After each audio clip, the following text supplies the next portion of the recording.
पेंशनधारी जिसके महज 94,000 रुपए उसको देना था पीएफ को, वो 94,000 की खातिर उसको जान देना पड़ता है और उस 94,000 अपनी पेंशन सेटलमेंट करवाने के लिए 9 साल तक चक्कर मारना पड़ता है। और वो 69 वर्षीय बुजुर्ग जो कैंसर से भी पीड़ित थे और रोज ईपीएफओ का चक्कर मार रहे थे। तो आप समझ सकते हैं कि इस देश में ईपीएफओ के अंदर में क्या चल रहा है और किस तरह से रिजेक्शन क्लेम 35% से ज्यादा हो गए हैं। यानी कि 1 लाख क्लेम अगर ईपीएफओ के पास आ रहे हैं तो 35,000 से ज्यादा क्लेम रिजेक्ट किए जा रहे हैं। तो वो 35% लोग बुजुर्ग कैसे जिएंगे? उनमें से कितने को शिवरामन बनना पड़ेगा और कितनों से शिवरामन जैसा व्यवहार हो रहा होगा? आप रिटायर हो जाएंगे और जीवन भर जो आप पैसे कटवा के ईपीएफओ में देंगे तो आपका हश्र क्या होने वाला है। और उस पैसे को हासिल करने के लिए हो सकता है कि आपको अपनी जान देनी पड़े। तो क्या इसी दिन के लिए और इसी भविष्य को सुनिश्चित करने के लिए जो अलग अलग जगह पे काम कर रहे हैं, खास करके जो ईपीएफओ के तहत जुड़े हुए पेंशनर हैं जिनको ईपीएफओ से पेंशन मिलने वाला है, तो क्या इसी दिन के लिए अपनी भविष्य के सपने देख रहे हैं? और अगर भविष्य के सपने देख रहे हैं तो उनके भविष्य का एक आईना 69 वर्षीय केपी शिवरामन ने दिखा दिया कि आपके पेंशन के साथ क्या होने वाला है। दोस्तों नमस्कार, ये जो आप तस्वीर देख रहे हैं ये 69 वर्षीय केपी शिवरामन है जिनको अपने पेंशन के पैसा लेने के लिए अपनी जान गंवानी पड़ी। ये केपी शिवरामन 9 सालों तक लगातार ईपीएफओ के ऑफिस के चक्कर काटते रहे। तो आप ये जान लीजिए कि अगर आप भी भविष्य में जाके ईपीएफओ के पेंशनधारी बनने वाले हैं तो आपका भविष्य सामने है। ईपीएफओ के ऑफिस के चक्कर काटते काटते आखिर केपी शिवरामन ने उसी ईपीएफओ के ऑफिस में अपनी जीवन लीला समाप्त कर ली अपने हाथों से। और उसके बाद ईपीएफओ ने उनके पत्नी को पेंशन तो दिया और जिस वजह से केपी शिवरामन के पेंशन को अटकाया जा रहा था, लगातार उनको चक्कर लगवाया जा रहा था ईपीएफओ ऑफिस का, वो क्या कारण थे और उस कारण की वजह से अगर पेंशन नहीं दिया जा रहा था 9 सालों से, तो अब वो पेंशन उनके पत्नी को कैसे रिलीज कर दिया?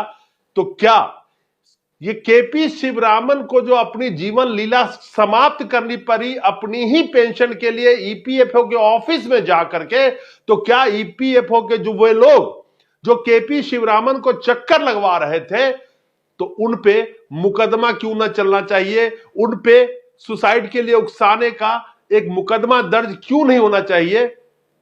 ये आप फैसला कीजिए। इस देश में किस तरह से आज के दौर में जो खास करके ईपीएफओ के पेंशनर धारी हैं, चाहे वो ईपीएस 95 के तहत हो, चाहे अलग अलग लोग हैं, और जो खास करके 7 करोड़ लोग जो से ज्यादा लोग जो अंशदान कर रहे हैं ईपीएफओ में, उनका भविष्य क्या होने वाला है? और जो 78 लाख ईपीएस 95 के पेंशनधारी हैं उनका भविष्य क्या है और वो कैसे वर्तमान में जी रहे हैं, वो भी आपके सामने है। तो क्या इस देश में करोड़ों लोगों के भविष्य के साथ खिलवाड़ करने का अधिकार क्या ईपीएफओ को दे दिया गया है? 69 वर्षीय केपी शिवरामन को अपने पेंशन की रकम ईपीएफओ से लेने के लिए जान देनी पड़ी। केपी शिवरामन कैंसर के बीमारी से भी ग्रसित थे। केपी शिवरामन 9 साल तक ईपीएफओ का चक्कर लगाते रहे, लेकिन जीते जी ईपीएफओ ने उनका पैसा नहीं दिया। अपनी जान देने के बाद केपी शिवरामन को ईपीएफओ ने उनका पैसा तो दिया।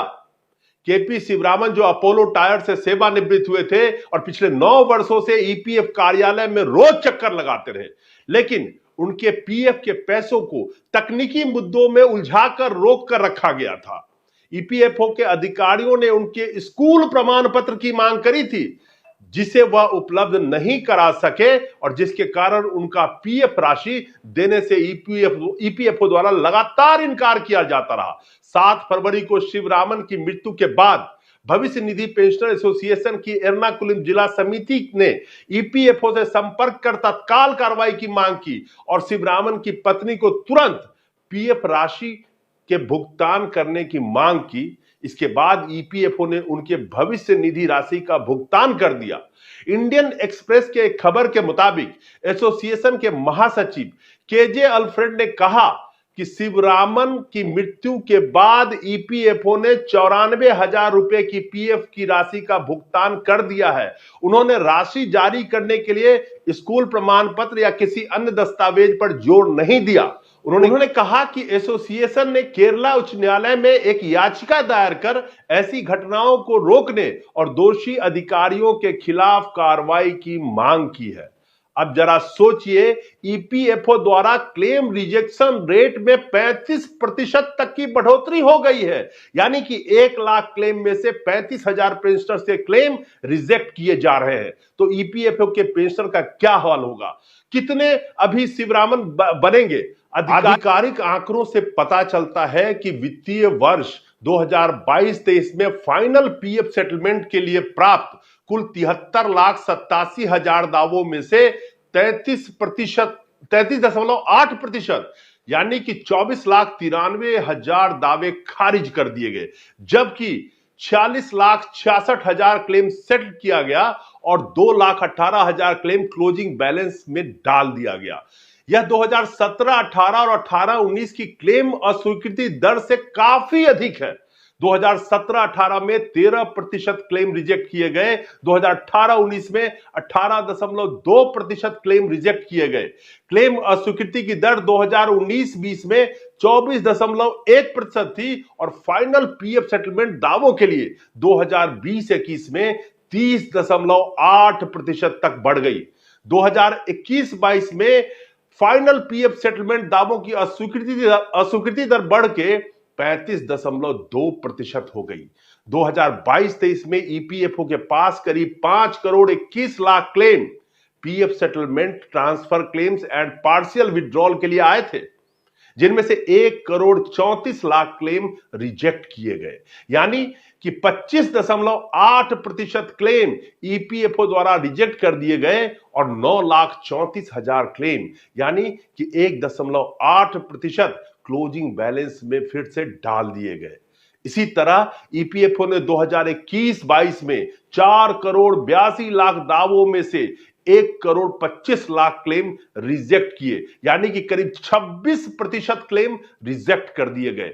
अगर आप देखेंगे सिर्फ 2022-23 और 21-22 में करीब 2 करोड़ 80 लाख लोगों का क्लेम रिजेक्ट किया गया। अब इन 2 करोड़ 80 लाख लोगों में से कितने लोगों को शिवरामन बनना पड़ेगा? 5 किलो अनाज के बैग पे फोटो छपवा लेने से लोगों के दिलों पर आपकी फोटो नहीं छपती है।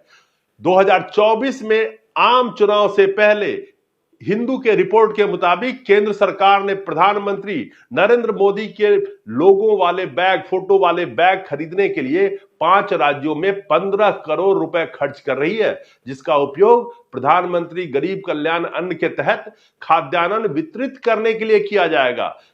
खाद्य निगम यानी कि एफसीआई 5 राज्यों में पीएम मोदी की तस्वीर वाले खाद्यान्न बैग खरीदने के लिए 15 करोड़ रुपए खर्च करेगा।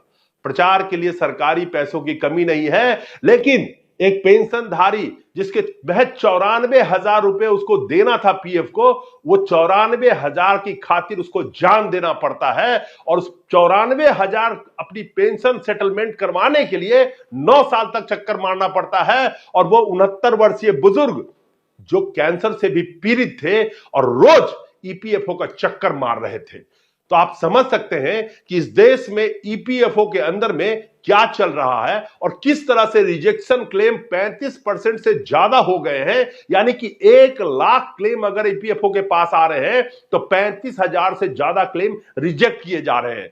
तो वो 35% लोग, बुजुर्ग कैसे जिएंगे? उनमें से कितने को शिवरामन बनना पड़ेगा और कितनों से शिवरामन जैसा व्यवहार हो रहा होगा? तो आप कल्पना कर सकते हैं कि ईपीएफओ के अंदर में 7 करोड़ से ज्यादा लोग जो अंशदान कर रहे हैं और 78 लाख के करीब जो ईपीएस 95 के पेंशनर हैं, उनके साथ ये क्या हो रहा है और किस तरह से जो ईपीएफओ के अंदर में आज अंशदान कर रहे हैं उनका भविष्य क्या होगा। और जब वो अपना पीएफ का फाइनल सेटलमेंट हो या अलग अलग तरीके के पीएफ से जुड़े उनके काम हो या पैसे उनसे रिलीज करवाना, कितनी बड़ी बात होगी, उसकी मौजूदा तस्वीर केपी शिवरामन ने इस भारत के उन तमाम लोगों को दिखाया कि किस तरह से जब आप रिटायर हो जाएंगे और जीवन भर जो आप पैसे कटवा के ईपीएफओ में देंगे तो आपका हश्र क्या होने वाला है, और उस पैसे को हासिल करने के लिए हो सकता है कि आपको अपनी जान देनी पड़े। तो क्या इसी दिन के लिए और इसी भविष्य को सुनिश्चित करने के लिए जो अलग अलग जगह पे काम कर रहे हैं, खास करके जो ईपीएफओ के तहत जुड़े हुए पेंशन है, जिनको ईपीएफओ से पेंशन मिलने वाला है, तो क्या इसी दिन के लिए अपनी भविष्य के सपने देख रहे हैं? और अगर भविष्य के सपने देख रहे हैं तो उनके भविष्य का एक आईना 69 वर्षीय केपी शिवरामन ने दिखा दिया कि आपके पेंशन के साथ क्या होने वाला है, और आपको जब आप 60 साल की उम्र क्रॉस कर जाएंगे तो उस पेंशन के लिए कितने साल चक्कर मारने